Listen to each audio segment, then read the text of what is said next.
भगवान वासुदेव श्री कृष्ण की जय। ओम नमो भगवते वासुदेवाय। ओम नमो भगवते वासुदेवाय।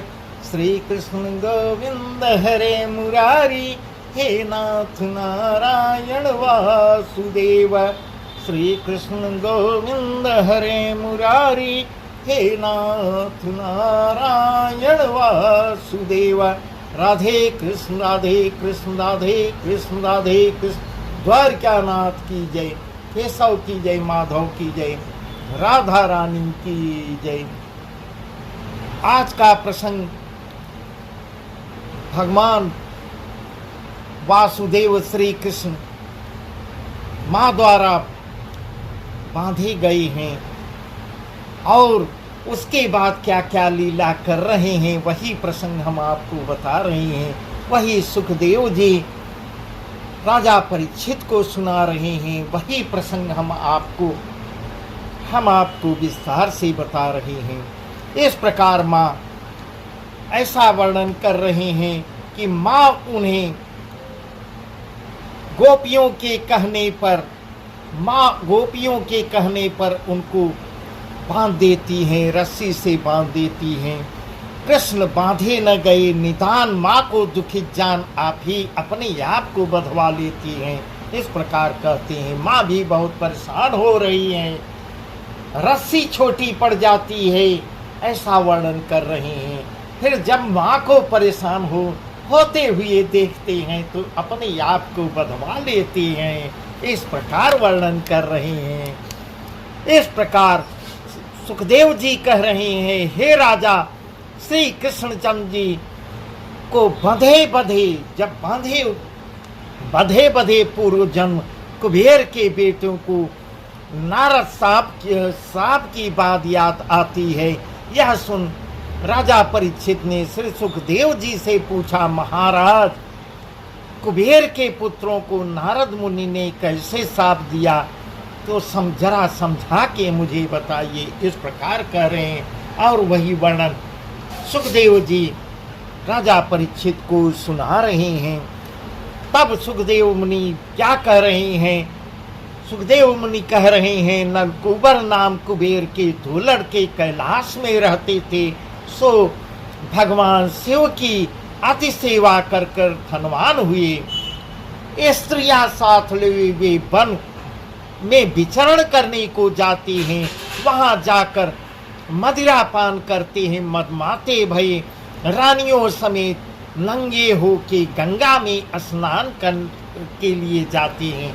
इतना बहक जाते हैं, विचलित हो जाते हैं कि नंगे होकर गंगा में स्नान करने के लिए जाते हैं और डाल डाल पर अनेक भांति भांति किलोले करने लगे।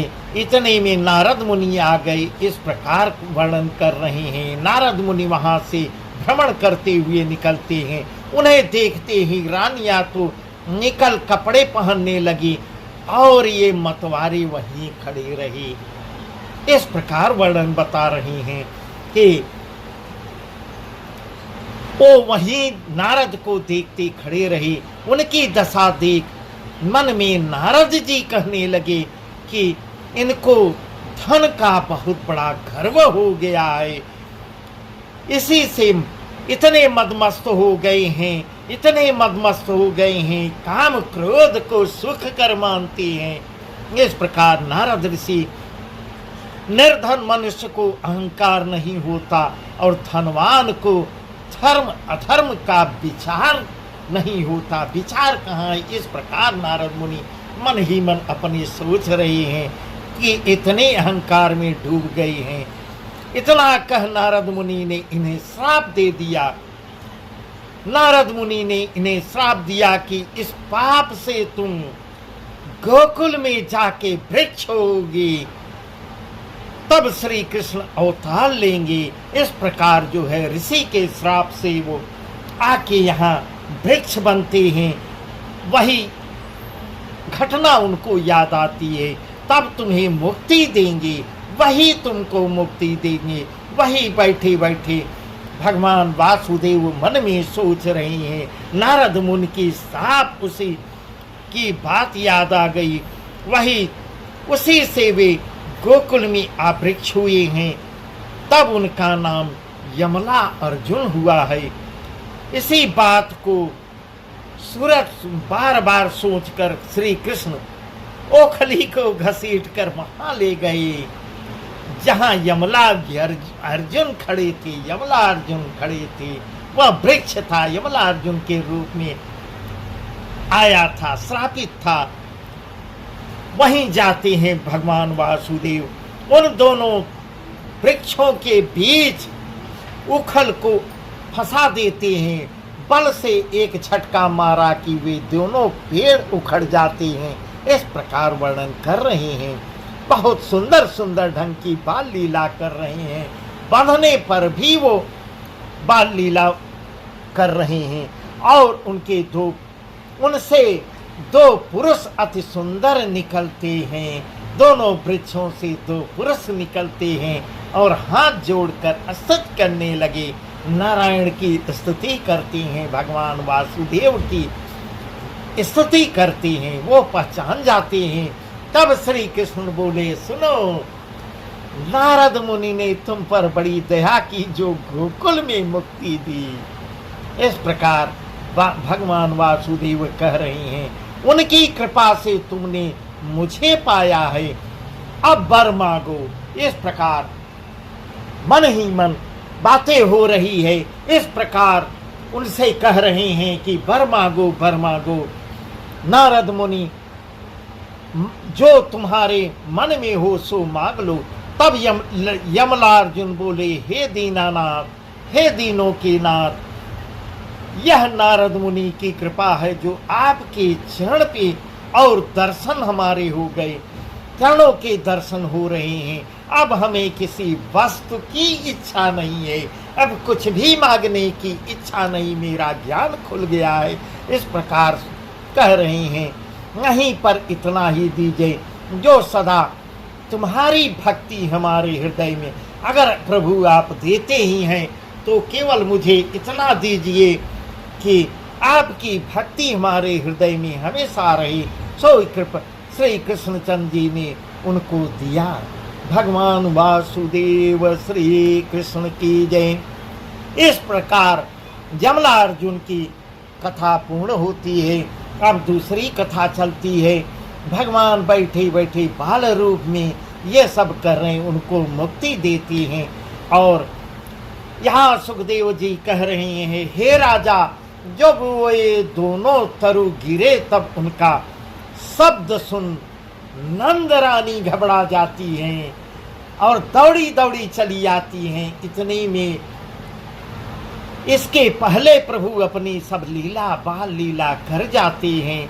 जब पेड़ों की आवाज उनके कान तक जाती है, जहाँ कृष्ण को उखल से बांधी थी, वो घबरा जाती हैं कि वहीं तो बांध के आए थे, वहीं बांध के आए थे, वहीं से गिरने की, पेड़ गिरने की आवाज आ रही है। इस प्रकार तब उनको सुनाई पड़ता है और उनके पीछे सब गोपी ग्वाल भी दौड़े आते हैं। जब कृष्ण को वहां न पाया तब व्याकुल हो यशोदा मैया मोहन मोहन पुकारती और कहती चलती हैं, कहाँ गया मेरा मोहन, कहाँ गया, यहीं इसी उसमें वृक्ष में तो बंधा था।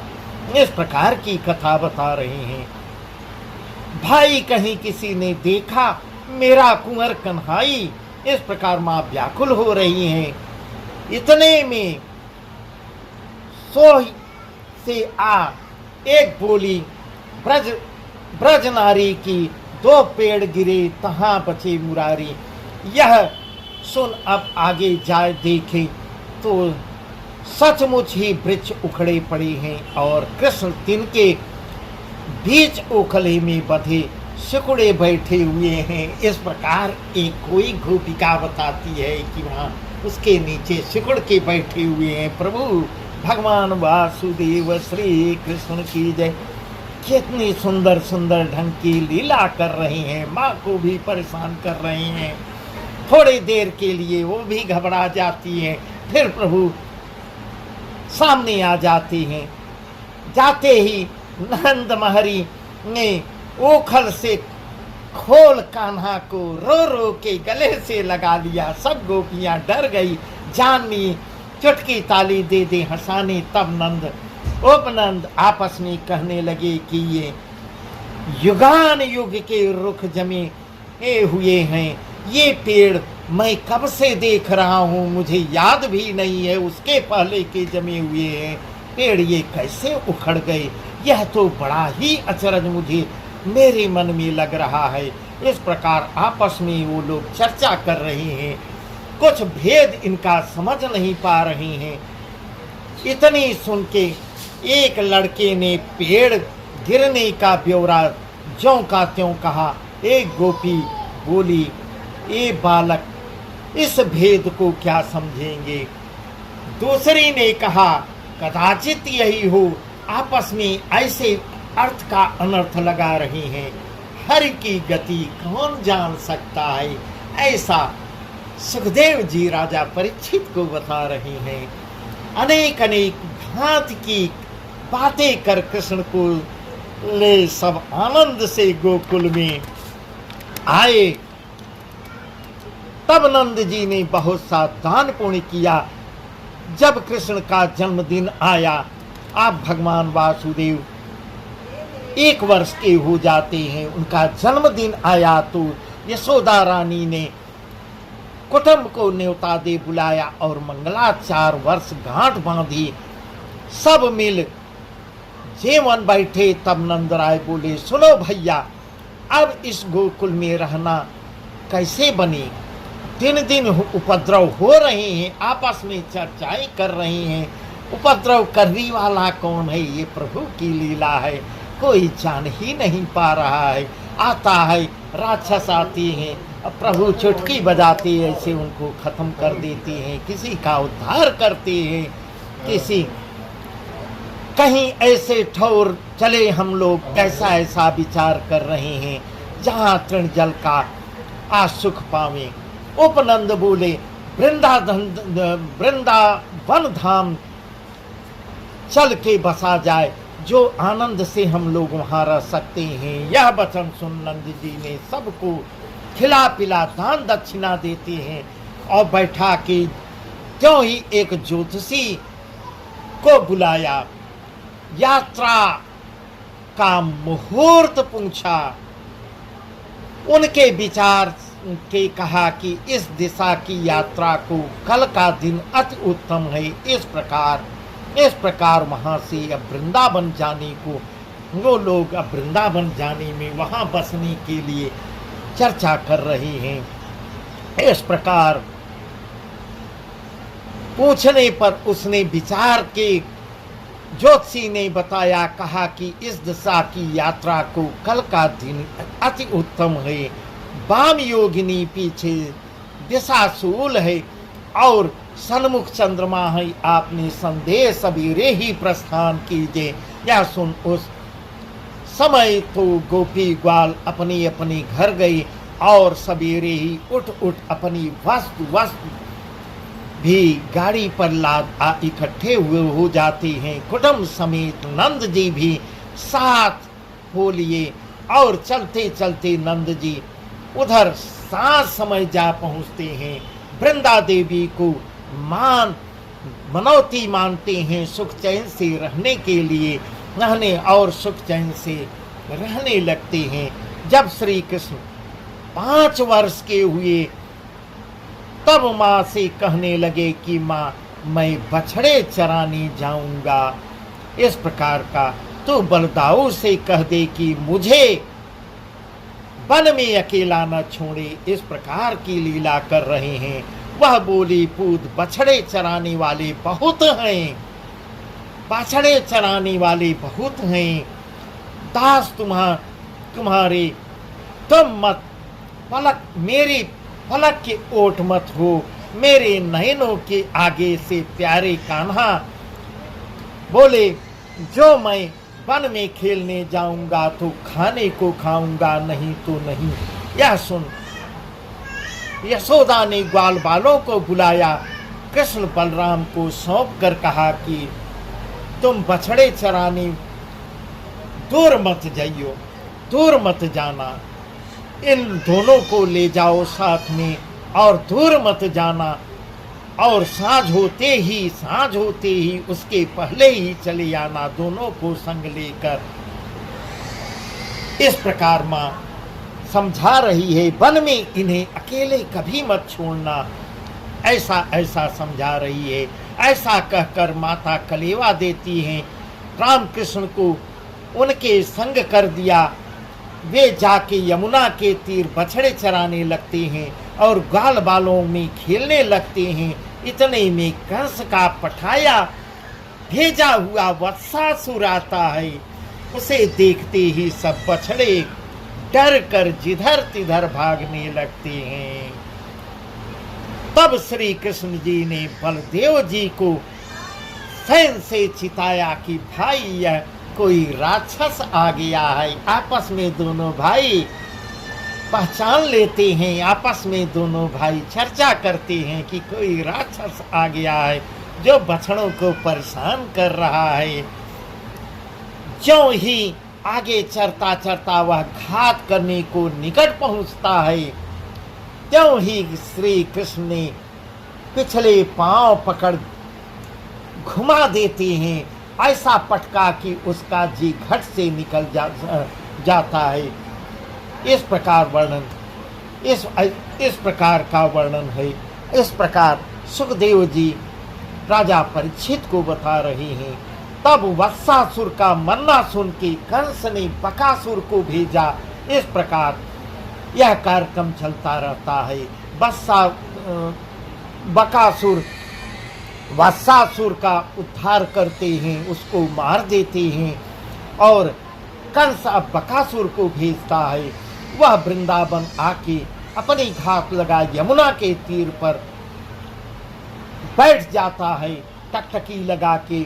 उसे देख मारे भय के ग्वाल बाल कृष्ण से कहने लगे कि भैया यह तो कोई राक्षस बगुला बन के आया है। इस प्रकार बगुले के रूप में आता है, इसके हाथ से कैसे बचेंगे। ये तो इधर कृष्ण से यो कहते ही थे और उधर वह जी में यह विचारता था कि आज मैं इसे बिना मारे न जाऊंगा। इस प्रकार वह सोच रहा है। इतने में ही जो कृष्ण उसके निकट गए, त्यों ही उसने उन्हें चोंच से उठा, मुंह मूंद लिया।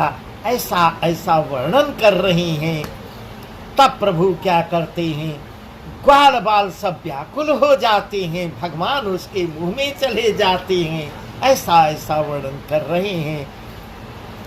ग्वाल बाल को व्याकुल हो जाते हैं और देख देख कर पुकार कर कहने लगे, हाय यहाँ तो हलधर भी नहीं है। उस समय हलधर भी, बलदेव जी भी नहीं थे। हम यशोदा से अब क्या बताएंगे, ऐसा मन में सोच रहे हैं। क्या कहेंगे। अति दुखित देख भगवान वासुदेव श्री कृष्ण ऐसे हुए कि वह मुख में न रख सका। इतने अपना आकार बढ़ाते गए अंदर अंदर प्रभु की लीला को। इस प्रकार वो बाल लीला कर रहे हैं। बहुत से राक्षसों का संहार करते हैं, बहुत सी, और कंस बारी बारी से भेजता रहता है, प्रभु उसका संहार करते रहते हैं। हंसते खेलते उसको मार देती हैं। इस प्रकार वर्णन कर रहे हैं। तब उसने उन्हें जब इतना बड़ा आकार बढ़ा लिया कि वह अपने मुंह को थाम न सका, अपने मुंह को फैला देता है। मुंह को फैला उन्हें उगला तो उसकी चोट ओठ पांव तले प्रभु अपने पांव से एक ओठ को दबा देते हैं और चीर डालते हैं। बछड़े सखाओं को साथ ले हंसते हंसते घर आते हैं। इस प्रकार का प्रसंग है। बस आज का प्रसंग यहीं तक। आगे का प्रसंग और सुंदर है। प्रभु बहुत ही सुंदर ढंग से बाल लीलाएं कर रहे हैं। अब आगे के प्रसंग में अघासुर का वध करेंगे अघासुर का वध करेंगे। इस प्रकार और बहुत ही सुंदर सुंदर कथाएं हैं जो कल हम आपको विस्तार से सुनाएंगे। भगवान वासुदेव श्री कृष्ण की जय। ओम नमो भगवते वासुदेवाय। ओम नमो भगवते वासुदेवाय। श्री कृष्ण गोविंद हरे मुरारे, हे नाथ नारायण वासुदेव। श्री कृष्ण गोविंद हरे मुरारी, हे नाथ नारायण वासुदेव। राधे कृष्ण राधे कृष्ण राधे कृष्ण राधे कृष्ण। द्वारकानाथ की जय। भगवान वासुदेव की जय।